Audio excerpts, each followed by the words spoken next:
this drug is dangerous. You cannot play with it. It's not funny. It's not something to laugh about. And trying to send that message with clarity that good people don't smoke marijuana. Every day, every night, all the time. Every day I need an ounce and a half. SP, the only flow that you know, with a bounce and a half. Listen, kid, I need a mountain to cast so I can roll up, hop in the whip and like bounce to the ab. I get high cause I'm in the hood, the guns is around. To take a blunt just to ease the pain and humble me now. Greetings. Did you know that cannabis is the most commonly utilized federally illegal drug? A recent study showed that over 50 million individuals admitted to having utilized cannabis once. And yet, it is a Schedule I drug on the Controlled Substance Act, deemed as having no medicinal use and a high potential for abuse. In this series of interviews, I speak with experts within the cannabis space. We discuss everything from the public health and the medical concerns to environmental challenges and calls for social justice. There's much to discuss, but even more to learn. Join me on this journey into the emerging cannabis industry. Greetings, my name is Dr. Tyson-Lord, and we are here again discussing the cannabis industry and the nuances that comes along with the law and the policy. I'm extremely excited today because I have an expert in law here with me, Jessica Gonzalez. She is an attorney and is barred in both New York and New Jersey and focuses specifically on cannabis law.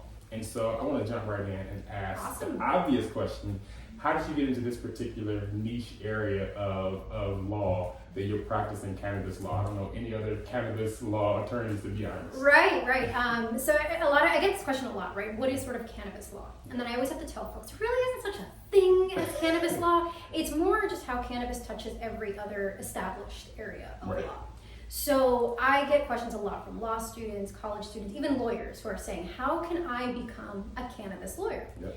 And I always tell them, well, you don't want to reinvent the wheel. You want to enter into this space using the skills that you already have. So what were you doing previously, and how can this apply to cannabis? Yeah. So I was in my first year. I've been an attorney now for 5 years, so I'm still a baby attorney. And during my first year, I was doing intellectual property work for music companies and music instrument companies in the entertainment space. And so I was managing domestic and international trademark portfolios. Yeah. And from the outside looking in, that looks like a really sexy job, right? Yeah. But I didn't care too much about it. I liked the IP work. It's always what I wanted to do, but I didn't like the industry itself.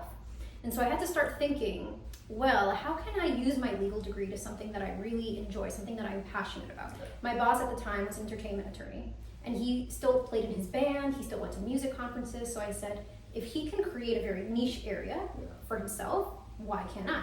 But then there's a question of what do you actually like doing enough to want to pursue it. Right. So I said, well, what are the constants in my life? There's only two things, my spiritual beliefs, and I've been smoking weed for a very long time. And so serendipitously, this was the year that Governor Murphy of New Jersey said, we're going to legalize cannabis within the first 100 days. That did not happen at all. It didn't come for another, 2 years later. And so I thought this might be a good industry for me to get into, start learning about it. There's not going to be folks who can say I have 10, 15 years experience in cannabis because this is still so new.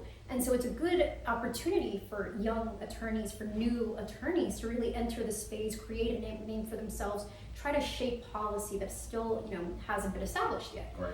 So that's when I started to get involved. My way of doing so, I said I'm going to hit up every cannabis event possible. And this was end of 2017, beginning of 2018. There were so many cannabis events because New York was having the conversation, Jersey was having the conversation. I attended each and every single one of them, and that's when I began to learn about the history of cannabis. Wow. So I was an uninformed consumer for a very long time. And when I started to learn about all of the racial discrimination, how this became illegal in the first place, how these laws are still combating, all of these communities of color, I said, well, I'm an attorney, I'm an immigrant, I grew up in the hood. There's absolutely no way that I can't get into this conversation. But once again, I'm not going to reinvent the wheel, right? So what I did was I said, well, I'm an IP lawyer.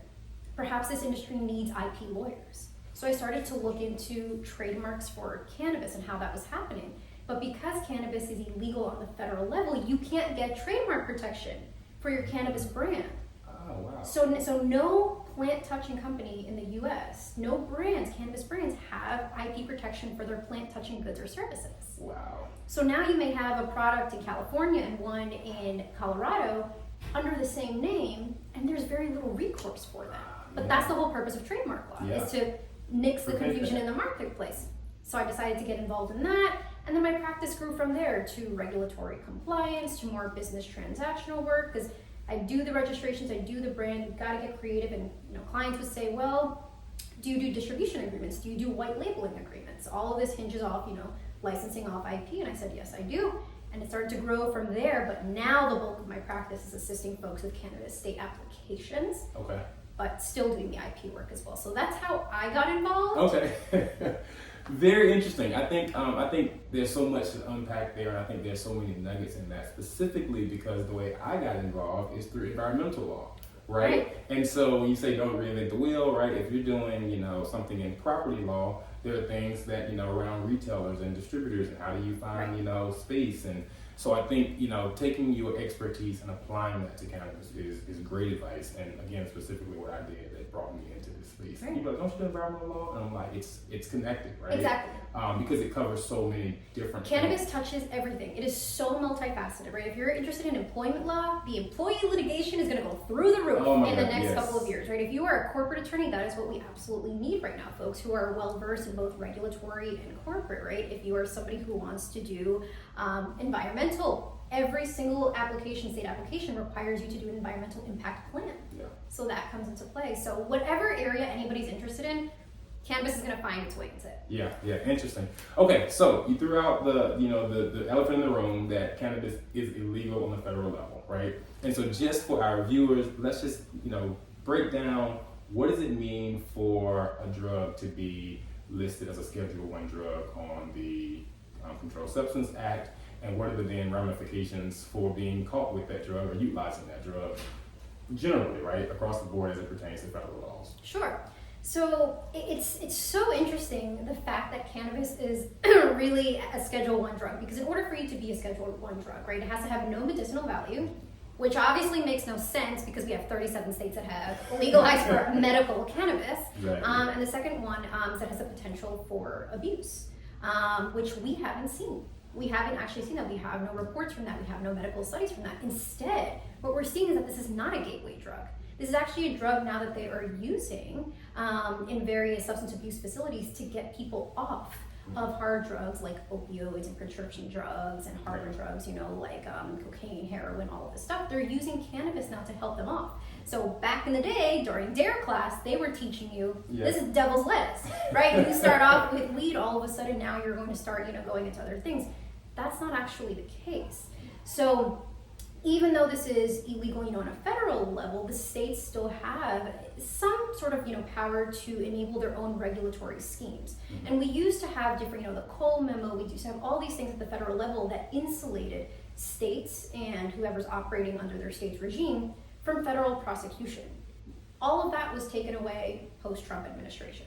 Okay. So we don't have any protections at the federal level. The only protection that we have is that they have been directed to the Department of Justice is, do not use your funds to go prosecute these cannabis companies unless they violate their own state's laws. So as long as you are operating within compliance within your state law, you should be absolved in federal prosecution. But at any point in time, if the feds want to go into a dispensary, raid it, and say it's illegal and shut it down, they can. So we are always, as cannabis attorneys, always operating in open violation of federal law. Wow. Completely. Okay. So as lawyers, you also have to look to your ethics guidelines. See what exactly does your state allow you to do? For example, New Jersey hasn't updated yet, so it does allow attorneys to assist with medical cannabis companies, but it doesn't say anything about adult use cannabis companies. Okay. So I am clearly skirting those lines, right? So a lot of professionals are putting a lot at risk to be able to assist these cannabis companies, right? We haven't seen a lot of prosecution against professionals, but there was a lawyer in Florida who was disbarred for allegedly not informing his client that cannabis was still illegal at the federal level. Wow. So all of our engagement letters, there's always disclaimers. You are in violation of federal law. You understand this, that we are telling you this. So, there's really different ways to go about it, but basically, the whole thing is as long as you're in compliance with your state law, you should be okay. Okay. But because of the federal and state dichotomy, there's a lot of issues that we run into that normal other sort of non-cannabis plant-touching companies do not run into, Right. which is why lawyers are perfectly equipped for this job. We have to be able to navigate these murky waters in this dichotomy that doesn't exist anywhere else. Right. So we're practicing without precedent. We have to come up with creative ideas to get around certain laws and insulate our clients as much as we can. Right. So for someone interested in entering this space, right, what is your advice given the risk level that is there? Because as you said, you are operating in violation of federal law. And are there additional, so obviously the federal government perhaps isn't enforcing these laws, right? So they're not coming down on individuals, but are there separate concerns with the ABA and, the ethics committee, as it pertains to your licensing? Is that a concern that perhaps you could be violated because of that, right? I think it was a concern a few years ago. Okay. I don't think it's as much as a concern right now. I mean, the ABA has its own cannabis and drug policy committee that my boss actually sits on and spearheads. So they are in full, aware. I'm part of what's called the International Cannabis Bar Association, which is lawyers from all around the country. Okay. So while we all are aware that we are operating, we are aiding and abetting a federally illegal, activity, we do feel insulated at least because, we are providing guidance. And think about it. How are these companies able to be compliant with the law if they don't have lawyers to assist them with this in the first place? They wouldn't be able to. So it really behooves not just the state, but the federal government to allow us to do our job to make sure that they are doing it compliantly, in safety and transparently and all of that. Right. Now, if you could say just a little bit about the tension between law that is federally illegal and then a state actually legalizing it, right? So we understand there's decriminalization, but then there's actually like legalization, right? Which says you can do this, right? How does that operate for someone who's not as knowledgeable about the law? They haven't done their one law school year. How would you explain to someone this legal landscape where technically this is legal, but yet technically it is legal? Yeah, so that comes into play a lot when, for example, you can't move your cannabis products from one state to another. The moment that you cross those state lines, you are now in federal territory, right? So if you are, let's say you get your cannabis in Massachusetts, right, where it's state legal, and you start driving through the other states where it may not, be legal, now you're an open, violation of that as well. But within the state, one of the issues that we're seeing is really with banking. Because it's still illegal, on the federal level, a lot of banks still don't feel particularly comfortable. There are certain banks that will bank with you, but in terms of getting loans, in terms of getting grants, in terms of getting, all of these additional benefits that non-cannabis companies get, it's because of the fact that it is federally illegal. So you can't go to a bank right now and say, I want to open up a cannabis business, I'd like a $100,000 loan.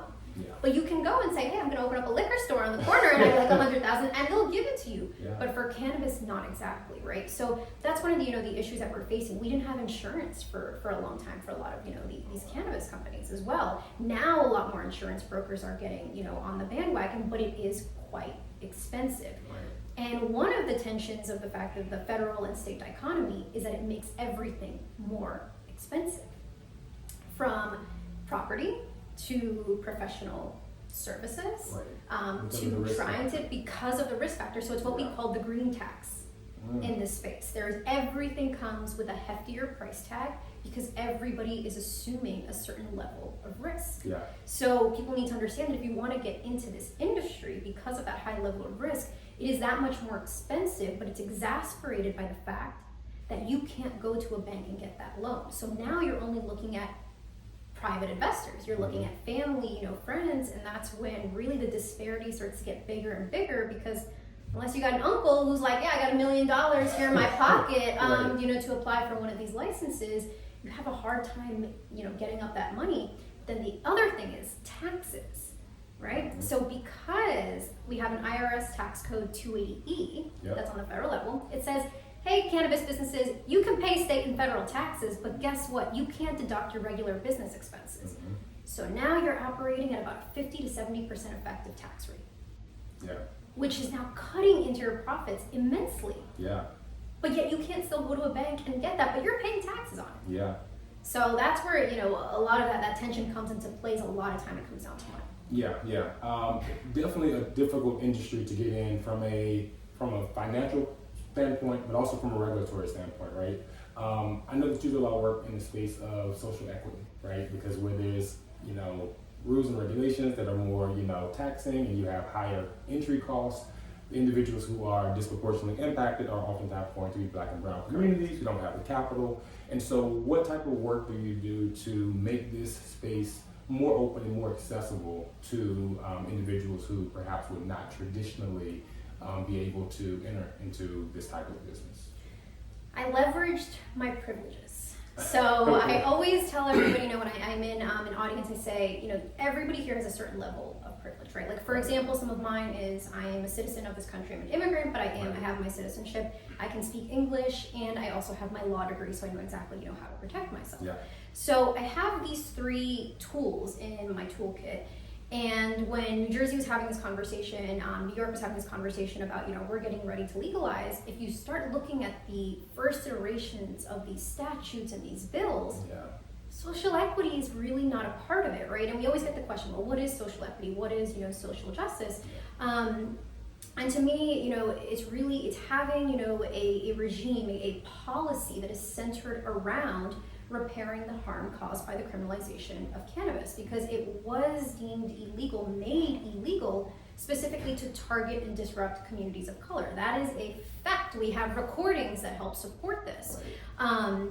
And so a lot of, you know, the fact that it was demonized in that way, it then trickled all down to all these other laws that we saw that then continued to discriminate against communities of color. So I, as a young lawyer in my first year, and I'm seeing these laws, and as somebody who grew up in the inner city, and I had friends arrested for this, I had family arrested for this, I said, hold on a second. You are telling me that there are companies around this country that are making millions on millions of dollars, but there are still people in jail, and people are still being arrested, and yet we have a medical program. And in 2020, it was deemed, you know, along with like hospitals and gas stations, you know, businesses that had to, you know, remain open, right? Medical cannabis, for the first time, was deemed that. And so now they're required to go, but you're still arresting people. People are still getting arrested. So some of the work, you know, that I started to do was I started to advocate.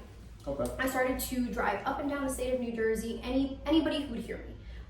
And basically start advocating for legalization, because decriminalization is not enough. New York decriminalized back in the 60s, but they were still arresting 17,000 people per year. So decrim is not enough. We needed full legalization. So I started to go up and down, you know, but not just legalization, but equitable legalization.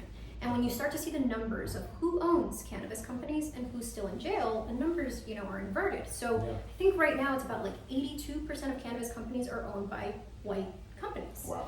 Right? And so you have, you know, I think Black, it's like about like 2%, Latino is like 4%, I think Asian's like 5%. So you start looking at all of these numbers and you're saying, well, you're coming over now to the East Coast, this industry, what if it happens again? And we start to see that with our medical markets in New York and in New Jersey, that same pattern was happening. Right. So I started to advocate by going to legislative hearings. I started to talk to assemblymen, I started to talk to senators, I started to basically just anybody who would listen to me say, this can't happen. Not in New Jersey, not in New York, where we have dense population of large communities of color, a lot of immigrants, you know, over here. This can't happen here. So I got a whole group of advocates really sort of to join me. I was part of NJ-CAN, which was the coalition to help push forward legalization, because for New Jersey, it was on a ballot. We voted on it. Okay. And it was the most successful cannabis campaign in the country.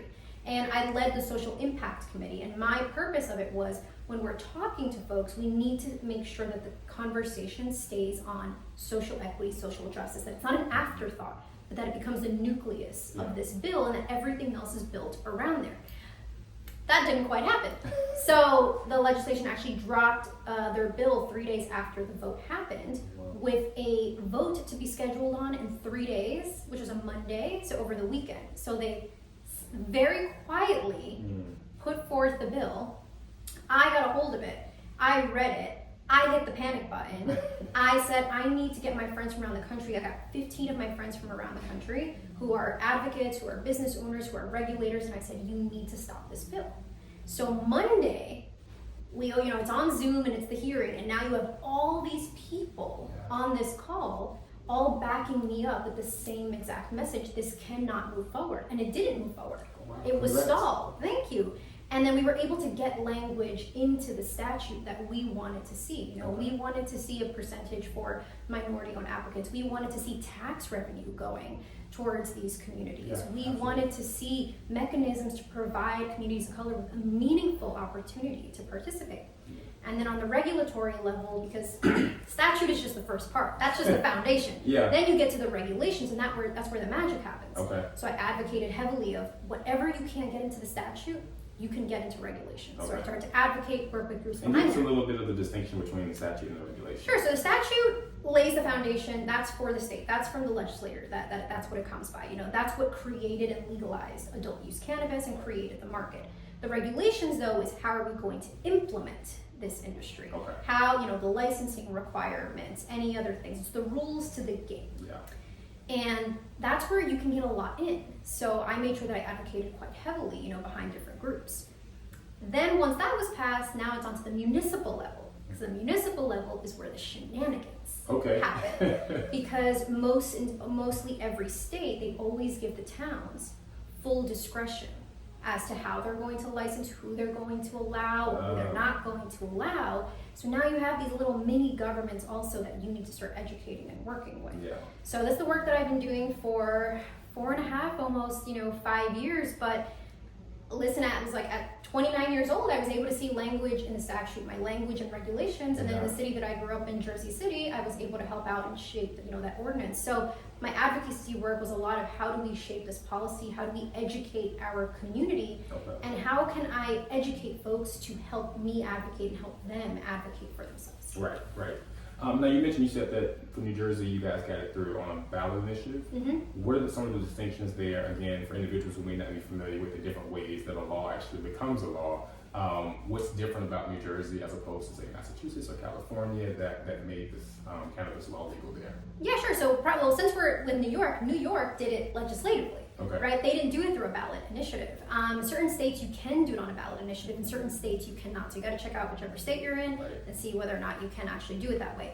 New Jersey tried to pass it legislatively in 2019, and it died by 2 votes. Oh, wow. Only 2 votes. And I was there in the State House when that happened, and I drove home with Mary Pryor. We were both in my car crying because I thought my career is done. This is completely over. I've invested in the wrong industry. But through a ballot, it's when a whole group of people come together, say, we want this here. They go to the legislature. The legislature says, fine, we're going to put this to a ballot. We're going to put this to the vote. We're going to take the power away from the legislature, and we're going to say, hey, voters, hey, New Jersey residents, you guys are going to vote on this. And if you really want this, then we'll sort of move forward. Then you give the legislature their marching orders to implement that plan. New York, it died a few times. It died in 2018, in 2019, in 2020. And it wasn't really until 2021, which, I think, Cuomo just did it as a Hail Mary, as, amongst multiple allegations. He just said, well, I'm just going to, legalize this, see how it works out for me. Yeah. But the reason that it died years prior is because it didn't have the social equity initiatives. So a lot of advocates in New York pushed to not have that bill. They said, we'd rather have no legalization than have it done incorrectly. Wow, that's powerful. But when you do it on the ballot side of things, it's different because the power shifts, because now we voted for it. Now they have to do it, but they don't need our input anymore. Yeah. Now they can pass a law whatever way they want to. Interesting. So your advice would be that it should ideally go through a legislative process as opposed to a ballot. Legislative process, I think, we would have been able to probably get a lot more in, but through a ballot initiative, it gave us data. Okay. We were able to see that 63% of residents, 67% of residents wanted this to happen, and then we were able to get data for every single county. So now when you're going to the different cities and they're saying, we don't want cannabis, not in our backyard, you can point to data and say, actually, in your town, more than the majority of folks. So in Jersey, it won in every single county.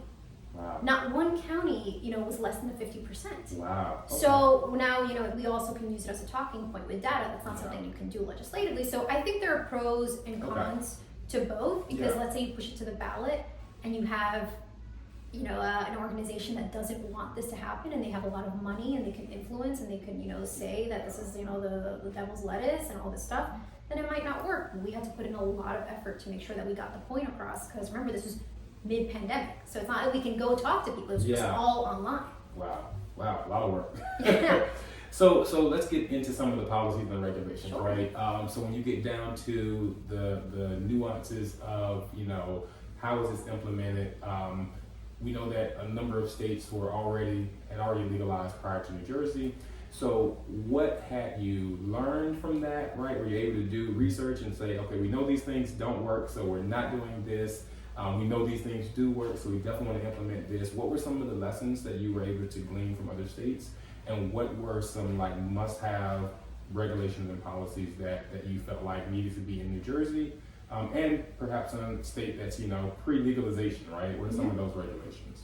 Sure. So I was able to get a taste of what was happening on a federal level by being on the policy committee of the Minority Cannabis Business Association. Okay. And they have this model bill for states who are looking to legalize it. Like, if you want to do this in a way that is equitable, here is a bill, here's language. So you don't have an excuse to say, I have no idea what anybody wants. It's out there for you. It's out there for you. And so when I was looking at all of these policies across, I kept talking to operators. That's what I kept doing. I wanted to get a lot of my information, not from legislators, not from regulators. I wanted to understand, what are these operators and these potential operators, what are they seeing as barriers to entry? Because I didn't want to go advocate in my state for something, a program that didn't particularly work out somewhere else. So now, when you say operator, just want to clarify, are we talking about dispensary? Are we talking about cultivation? All of the above, cannabis operators. Whatever you're doing, if you're doing cultivation, manufacturing, dispensary, I spoke to many of them. Okay. To just try to understand, what was going on, what was challenging for them, and all of them were from communities of color. Some of them were social equity applicants, in their own states. But I wanted to understand, if I'm advocating for a social equity program, what should I be advocating for, and what went wrong so that I don't advocate, for the same thing. Yeah. So some of the things that we really wanted to see were, one, we wanted to know where the tax revenue was going. So it's important because there's a lot of money to be made in this industry. Yeah. These states and these towns are going to get a lot of tax revenue. Right. Where is it going? So in New Jersey, in the first iteration of the bill, it said we're going to give it to 3 buckets. We're going to give it to the New Jersey Cannabis Commission to carry out its duties. Okay. We're going to give it to the police for extra training. Okay. And then it's going to go to the state's general fund for whatever the state wants to do with it. Wow. Appalling. Yeah, absolutely. Appalling. So that was one of the things that we stopped. Okay. And what we were able to do is 70% of tax revenue is going to go to municipalities deemed as impact zones. And these are zones that, high level of cannabis arrest, high level of cannabis disparity arrest, unemployment rates, poverty rates. Basically, we're looking at the communities who were most impacted by the criminalization of cannabis, deem them as impact zones, have money go to these communities for them to figure out, exactly what they want to do to it. I advocated to make sure that this money was also tied to either social equity applicants, minority-owned applicants. A social equity applicant status is what we wanted as well. Okay. So in a lot of other states, social equity applicant is usually somebody who's been arrested for a cannabis-related arrest, had a family member arrested for a cannabis-related arrest, has lived in an impact zone or disadvantaged economic area, something like that. For a number of years, or makes less than the state's median salary, etc. So that's typically what we've seen. Some states are now putting race into it, and they're saying if you are Black, Latino, or Indigenous, you also now count, as this in their regulations.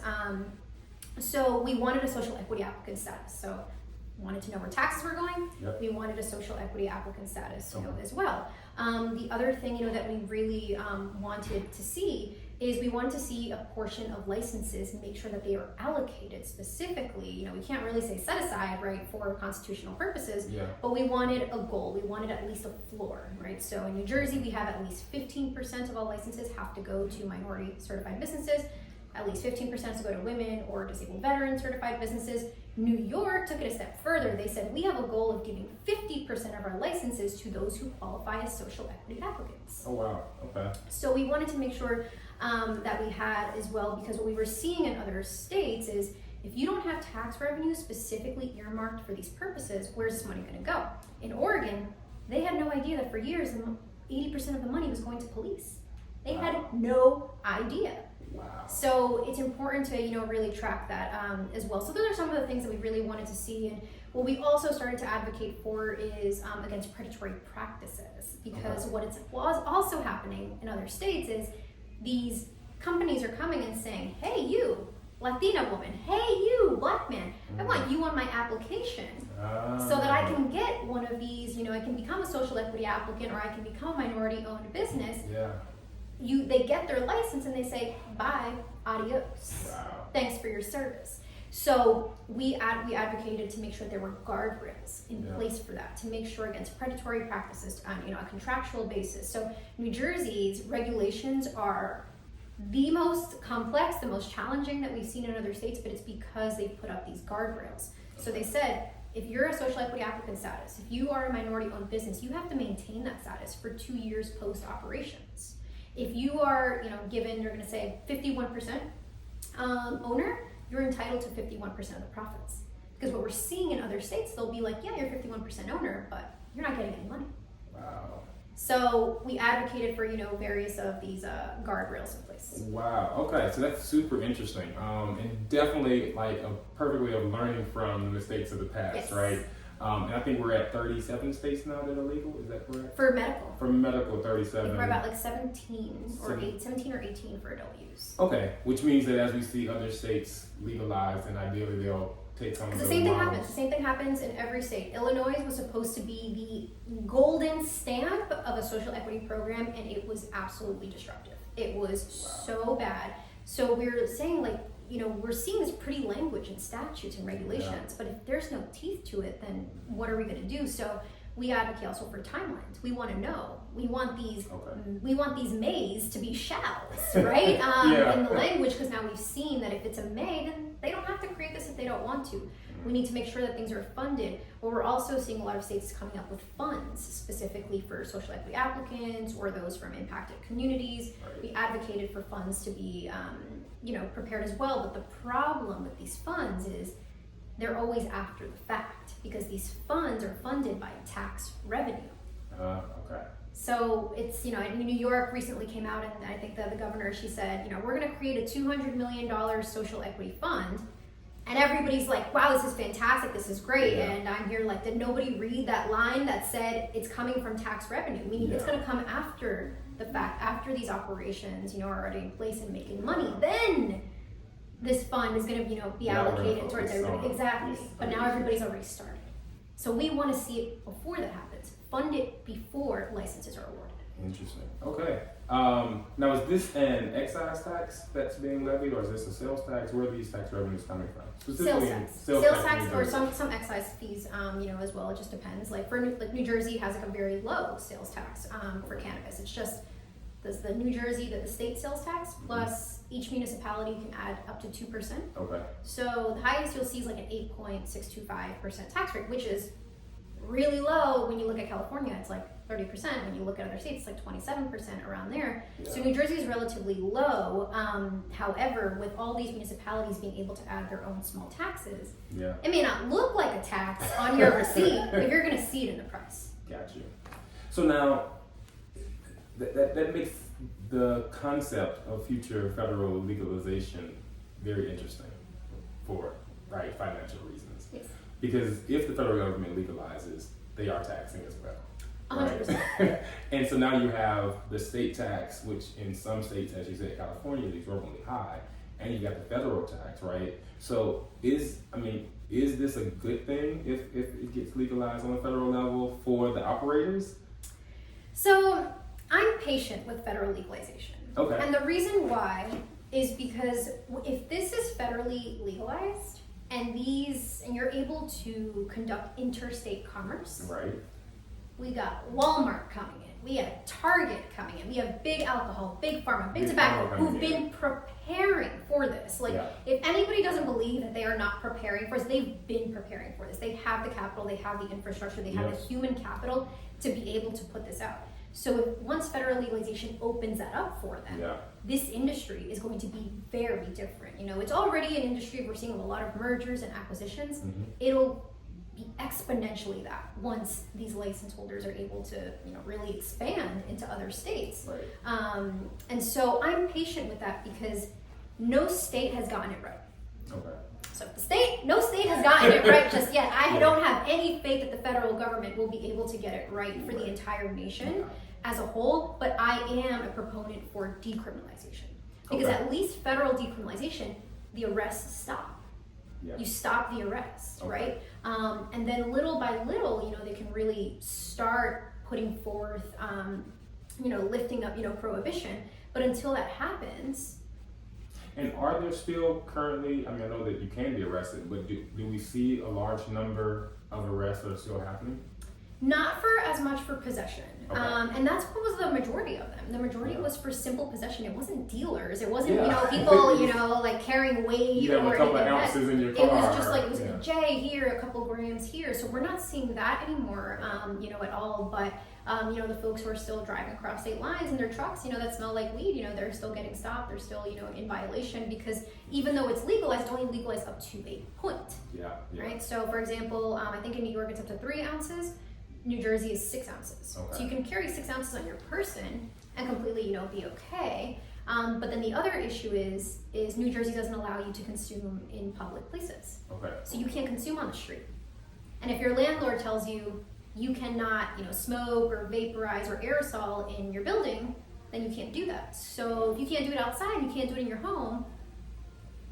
You can't actually really consume unless it's through, you know, another form, you know, either, you know, edibles or something like that. In New York, you can go blow smoke in a police officer's face and, you know, really they're not going to say much. You know, you can actually do that in certain parks, you know, they will allow you to. So New York is a little bit more open than Jersey. So even though it is legalized, it's legal up to a point and really not for all. Gotcha. Now, I heard the statistics, so you're going to have to correct me if I'm wrong. Are we seeing that where there is legalization, right, up to a point, that the individuals who are being arrested for exceeding the limits are still overwhelmingly Black and brown communities? Correct. Are we still seeing those types of racist disparities? A bit, but what states are doing now is they're putting in guardrails against that type of police interaction. So, for example, smell is no longer probable cause. Interesting.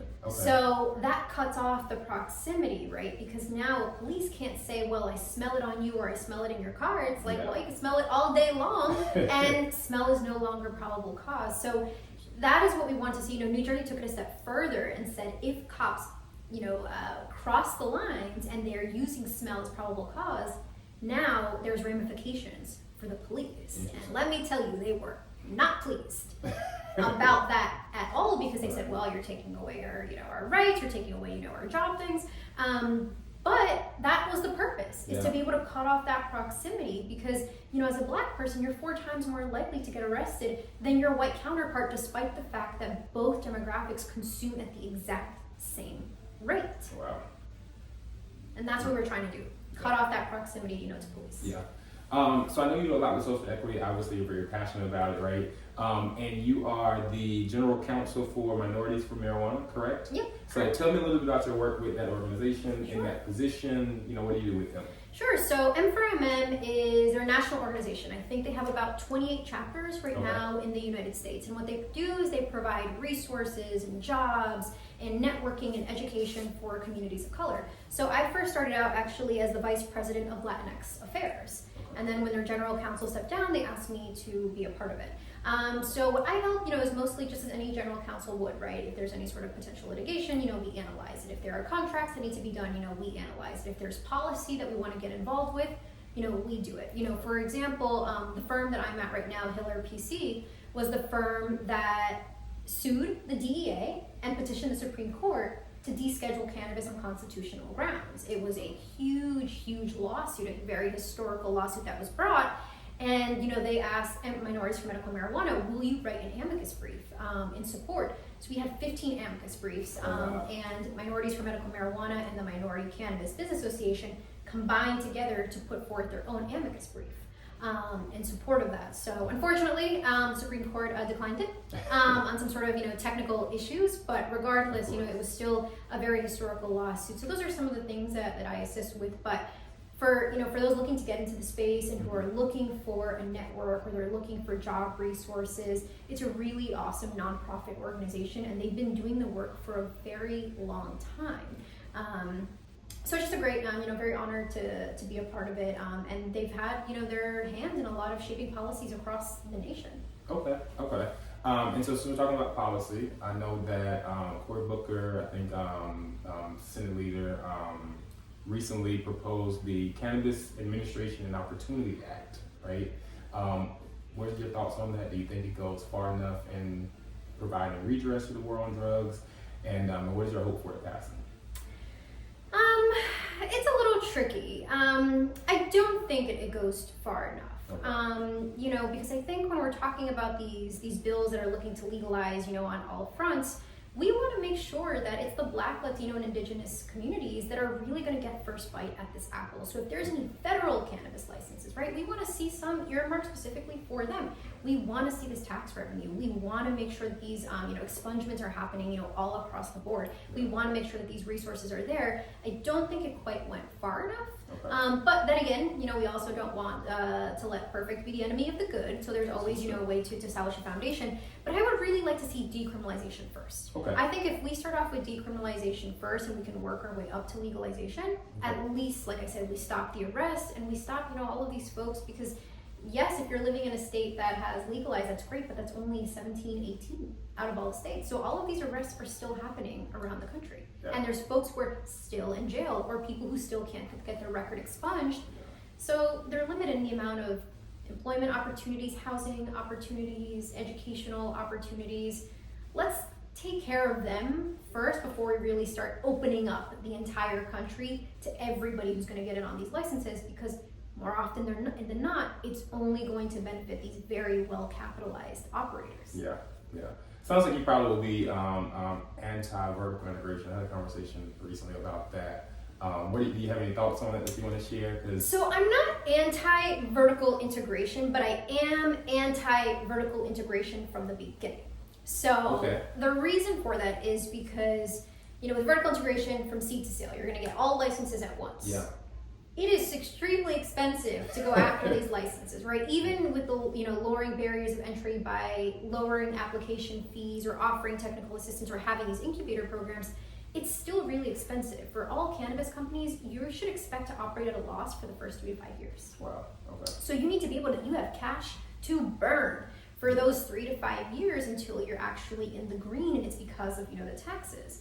So if you're looking, if you're putting a request for applications or request for proposals, whatever it is, and you're saying, we want 6 to 10, vertical operators, well, who has the money to be able to show the state, hey, I have a couple $1 million in my bank to be able to build up, these facilities? Because to apply for a cannabis license, depending on your state, but speaking specifically to New York and New Jersey, where we are hyper-competitive, hyper-regulated, you need to show cash. You need to show that you have the money to be able to implement your business plan.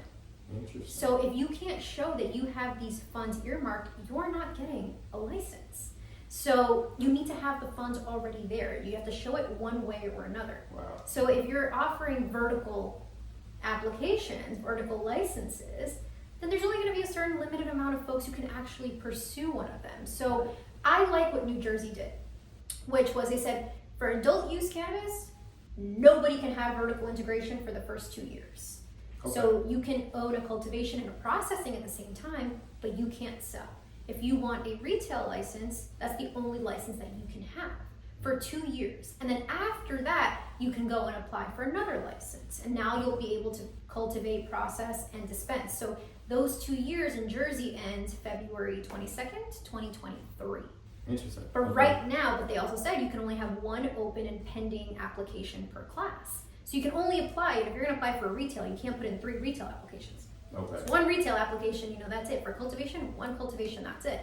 But they've also put forth a lot of ownership restrictions as well to make sure that a lot of these multi-state operators are not coming in and basically saying, hey, you're going to be over there, you're going to be here, you're going to apply here. Yeah.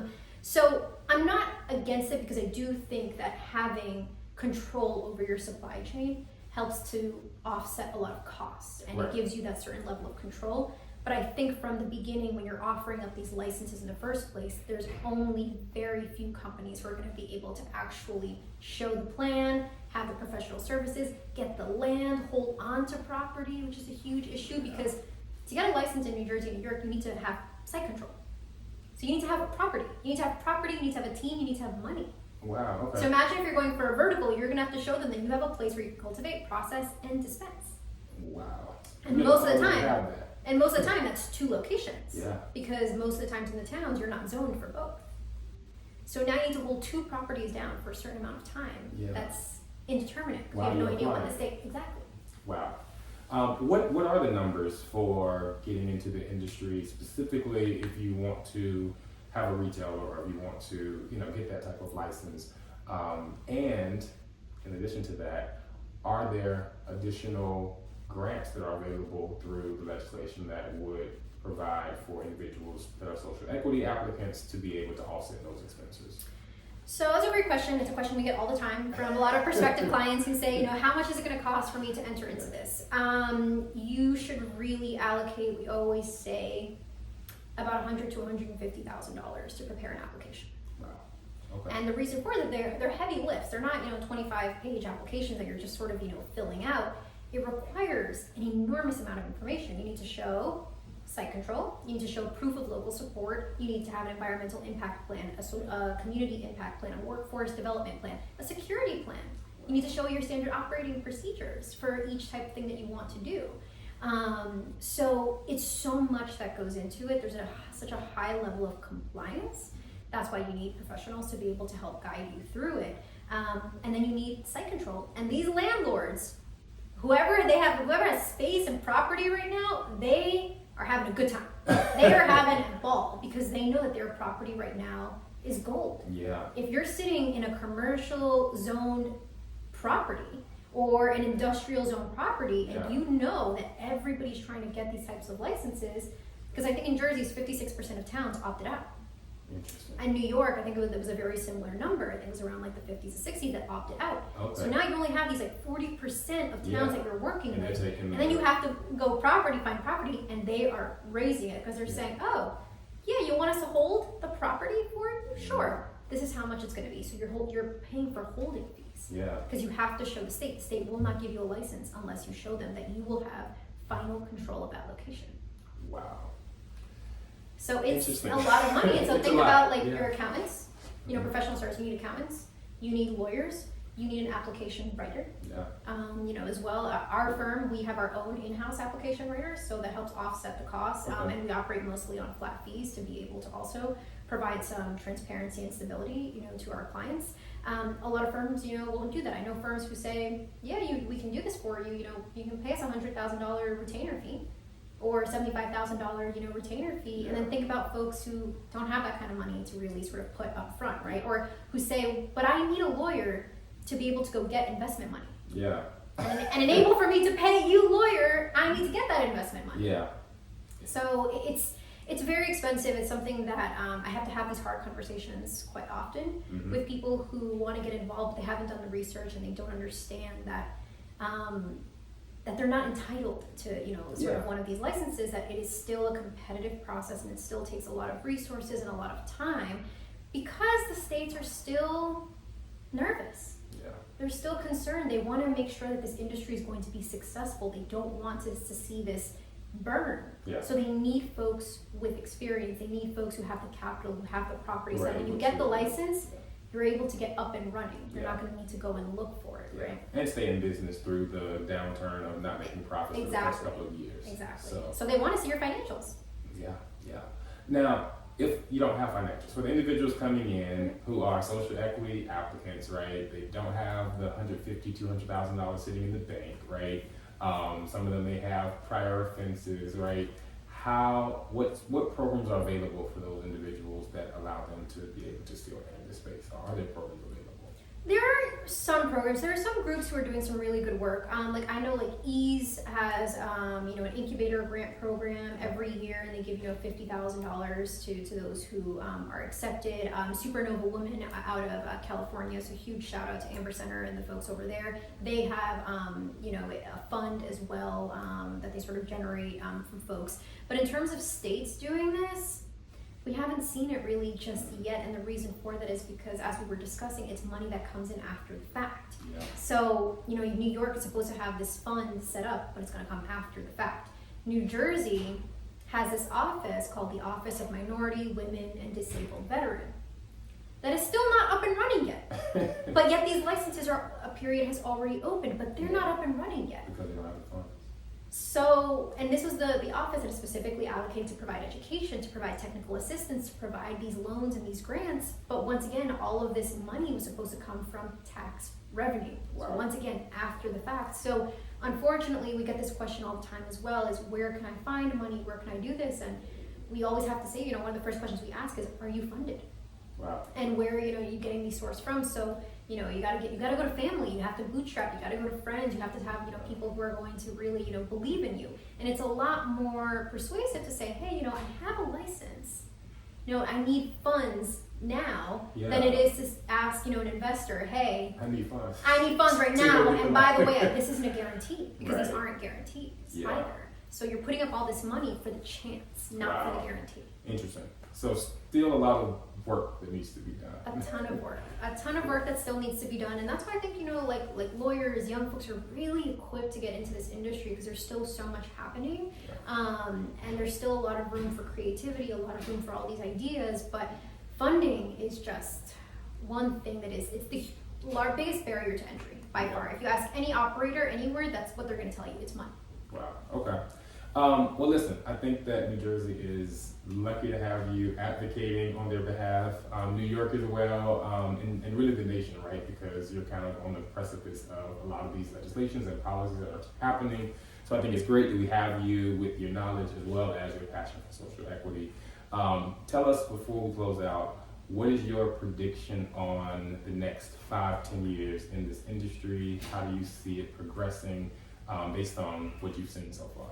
Sure. I don't think I think the barriers to entry are going to lower. Okay. I think right now I tell folks they're high because you're paying for the competitive advantage of being one of the first ones. Okay. So there comes a huge price with that. Yeah. But I also think that we're going to see a huge boom in the ancillary market, which nobody talks about often, right? So I'm part of the ancillary market, and you're part of the ancillary market. And to the students who are watching, you'll be part of the ancillary market if you don't want to be a plant-touching owner. Yeah. But the ancillary side, where we provide services to cannabis companies, is double the size of the plant-touching business, because there's so much support that these companies need. Yeah. So if you are a graphic designer, if you are in marketing, if you are in advertising, if you are in IT, if you are in security, if you are a lawyer, accountant, these cannabis companies are all going to need of this expertise. So I think we're going to see a huge boom in the number of service providers to the cannabis industry, as well. And then my other hope is that all of these,